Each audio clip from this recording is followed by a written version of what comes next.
Praise the Lord. இன்றைய ஜீவப்பம் 1 கொரிந்தியர் 10ஆம் அதிகாரம் 18ஆம் வசனம் முதல் 22ஆம் வசனம் வரை. மாமிசத்தின்படியான இஸ்ரவேலரை பாருங்கள். பலிகளை புசிக்கிறவர்கள் பலிபீடத்தோட ஐக்கியமாய் இருக்கிறார்கள் அல்லவா? இப்படி இருக்க விக்கிரகம் ஒரு பொருள் என்றும் விக்கிரகத்துக்கு படைக்கப்பட்டது ஒரு பொருள் என்றும் நான் சொல்லுகிறேனோ? அஞ்ஞானிகள் பலியிடுகிறவைகளை தேவனுக்கு அல்ல பேய்களுக்கே பலியிடுகிறார்கள் என்று சொல்லுகிறேன். நீங்கள் பேய்களோட ஐக்கியமாயிருக்க எனக்கு மனதில்லை. நீங்கள் கர்த்தருடைய பாத்திரத்திலும் பேய்களுடைய பாத்திரத்திலும் பானம் பண்ணக்கூடாதே. நீங்கள் கர்த்தருடைய போஜன பந்திக்கும் பேய்களுடைய போஜன பந்திக்கும் பங்குள்ளர்களாக இருக்கக்கூடாதே. நாம் கர்த்தருக்கு எரிச்சலை மூட்டலாமா? அவரிலும் நாம் பலவான்களா? அல்லேலூயா. பாருங்கள், அப்போஸ்தலனாகிய பவுல் கொரிந்துக்கு எழுதின நிருபத்திலே அவர் மூலமாக ஆவியானவர் வெளிப்படுத்தப்பட்ட வார்த்தைகள் இது. பாருங்க, மாமிசத்தின்படியான இஸ்ரவேலரை பாருங்கள். பலிகளை புசிக்கிறவர்கள் பலிபீடத்தோட ஐக்கியமாய் இருக்கிறார்கள் அல்லவா? பாருங்க, மாமிசத்தின்படியான இஸ்ரவேலர் அவர்கள் அந்த மாமிசன்படியாக அந்த இஸ்ரவேலர்களை பார்த்தோன்னா அவங்க பலிகளை புசிக்கிறவர்கள். பலி கொடுக்குறாங்க, அந்த பலியை புசிக்கிறாங்க, அந்த பலிபீடத்தோடு அவங்களுக்கு ஐக்கியம் இருக்குது. அதுபோல் இப்படி இருக்க விக்கிரகம் ஒரு பொருள் என்றும் விக்கிரகத்துக்கு படைக்கப்பட்டது ஒரு பொருள் என்றும் நான் சொல்லுகிறோன்னு என்று ஒரு கொஸ்டினோட கேட்குறார். அப்போ விக்கிரகத்தை ஒரு பொருள் நினச்சி விக்கிரகத்துக்கு முன்னாடி படைக்கப்பட்டதை ஒரு பொருள்னு நான் சொல்கிறேன்னா? அஞ்ஞானிகள் பலியிடுகிறவைகளை தேவனுக்கல்ல. அஞ்ஞானிகள் தேவனை அறியாதவர்கள் அவர்கள் பலியிடுகிற காரியம் தேவனுக்கல்ல. அவங்க பலியிடுகிறது தேவனுக்கல்ல, அவங்க பேய்களுக்கே பலியிடுகிறார்கள் என்று பவுல் அப்படியே திட்டமும் தெளிவாக பேசுகிறார். நீங்கள் பேய்களோட ஐக்கியமாக இருக்க எனக்கு மனதில்லை. அப்போ நீங்கள் விக்கிரகத்துக்கு படைக்கப்பட்டதை நீங்கள் சாப்பிடாதீங்கன்னு சொல்கிறாரு. ஏன்னா விக்கிரகத்துக்கு படைக்கப்பட்டது அவர்கள் எண்ணங்கள் சிந்தைகள் எப்படி இருக்குது என்றால் தேவனுக்கு படைக்கிறோம் என்று அவர்கள் சிந்தை இல்லை. அவர்கள் தேவனை அறியாதவர்கள், தேவனை பற்றி அவங்க தெரியல, அவங்க கண்கள் திறக்கப்படலை. அவங்க பலியிடுகிறது அவங்க பேய்களுக்கே பலியிடுறாங்க. அப்போ பேய்களுக்கு படைக்கப்பட்டதை நீங்கள் அதில் பேய்களோட ஐக்கியமாக இருக்கக்கூடாது அப்படின்னு சொல்லலாம். நீங்கள் அந்த போஜனத்தை நீங்கள் சாப்பிடக்கூடாது. நீங்கள் கர்த்தருடைய பந்தியிலும் பேய்களுடைய பாத்திரத்திலும், அதாவது கர்த்தருடைய பாத்திரத்திலும் பேய்களுடைய பாத்திரத்திலும் பானம் பண்ணக்கூடாதே. நீங்கள் கர்த்தருடைய பாத்திரத்திலும் பேய்களுடைய பாத்திரத்திலும் பானம் பண்ணக்கூடாதே. நீங்கள் கர்த்தருடைய போஜன பந்திக்கும் பேய்களுடைய போஜன பந்திக்கும் பங்குள்ளர்களாக இருக்கக்கூடாதே. அல்லேலூயா.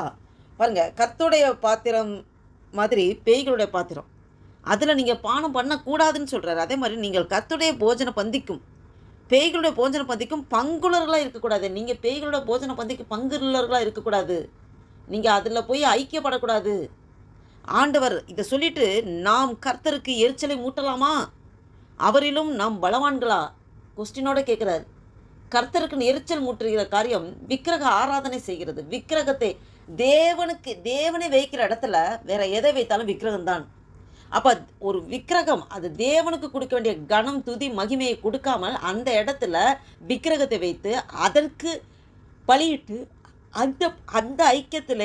அந்த ஐக்கியத்திலே நாம் பங்கு பெறுவோம் என்றால் தேவனுக்கு நாம் எரிச்சலை மூட்டுகிறவர்களாக இருக்கிறோம்.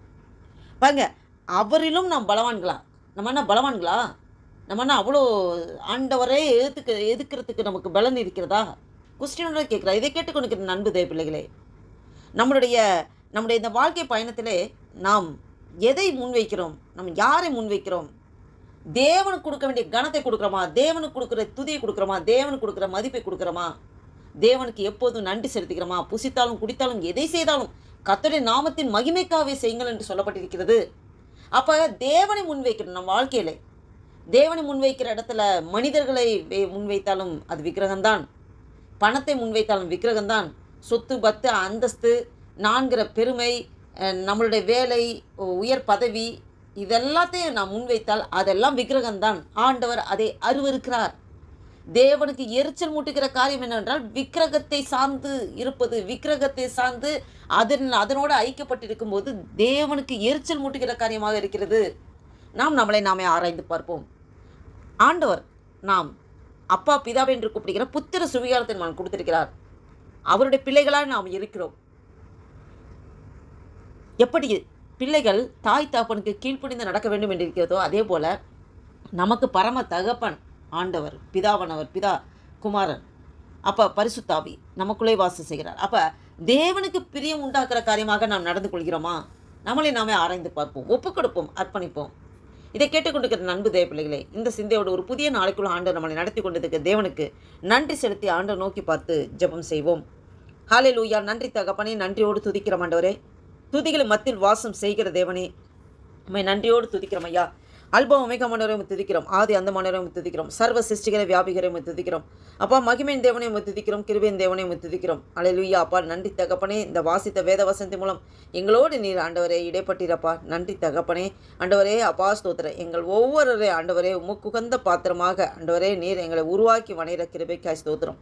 எங்களை தாழ்த்துகிற கத்தாவே, இந்த வாழ்க்கை பயணத்தில் ஓடுகிற ஓட்டத்தில் ஆண்டவரே உம்மை முன்வைத்து உமக்கு கொடுக்குற துதி கன மகிமையை வேறு எதற்கும் கொடுக்காதபடி, அல்லேலூயா, என் மகிமை வேறு ஒருவனுக்கு கொடேன் என்று சொல்லியிருக்கிற ஆண்டவரே. அப்பா ஆண்டவரே, நாங்கள் ஒருபோதும் ஆண்டவரே உண்மை முன்வைக்கிற இடத்துல வேற எதையும் முன்வைக்காதபடி அப்பா எங்களை முழுவதுமாக தாழ்த்துக்கிறோம் ஐயா. ஆண்டவரே அப்பா, இந்த வீடியோவை கேட்டுக்கொண்டுக்க பார்த்து கொண்டுக்க ஒவ்வொருவரையும் ஏசப்பா நீங்கள் ஆசீர்வதிக்க முடியாது ஜெபிக்கிறோம்.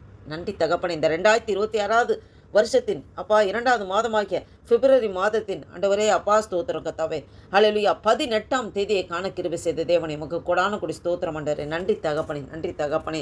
அப்பா இந்த நாளில் கொண்டாண்டவரே, இந்த புதிய நாளில் ஆண்டவரே அதிகாலையில் உம்மை நோக்கி பார்க்கும்படியாக அப்பா ஸ்தோத்திர கத்தாவே ஆண்டவரே எங்களுக்கு கிருபை பாராட்டினரே ஸ்தோத்திரம் ஆண்டவர். அதிகாலை தெரிகிற என்னை கண்டடைவார்கள், காலைதோறும் உடைய கிருபைகள் புதிதாக இருக்கிறது என்ற வசனப்படிய புதிய கிருபையினாலே நிரப்பி வழிநடத்தி ஆசீர்வதிக்கிற தயவிற்கு ஸ்தோத்திரம் ஆண்டவரே. எங்களே முழுவதுமாக தாழ்த்தி ஒப்பு கொடுக்குற அர்ப்பணிக்கிறோம் ஆண்டவரே. அப்பா நாங்கள் ஓடுகிற ஓட்டத்தில் எப்போதும் முன்வைத்து எப்போதும் உடைய சிந்தையோடு ஆண்டவரே நீர் அப்பா எங்களுடைய ஆவியும் உடைய ஆவியும் ஒன்றாக இணைந்திருக்கிறது ஆண்டவரே. அப்பா ஸ்தோத்திரம். அந்த சிந்தையோடு நாங்கள் உலகத்தில் அப்பா எதிர்கொள்கிற எல்லா பிரச்சனைகளையும் சந்திப்பதற்கு பலனை சத்துவத்தை நீங்கள் தருகிறதுக்காக ஸ்தோத்திரம். நன்றி தகப்பனே. எல்லாரும் கண்களும் தயக்கடி கிருபை சேர்க்கிறதுக்காக ஸ்தோத்திரம். உங்கள் சமூகத்தில் எங்களை தாழ்த்தி ஒப்பு கொடுக்கிறோம் அர்ப்பணிக்கிறோம். நாம் ஒன்றே மகிமைப்பட்டும் இயேசு கிறிஸ்துவின் நாமத்தினால ஜெபிக்கிறோம் ஜீவனுள்ள நல்ல பிதாவே. அமேன், அமேன்.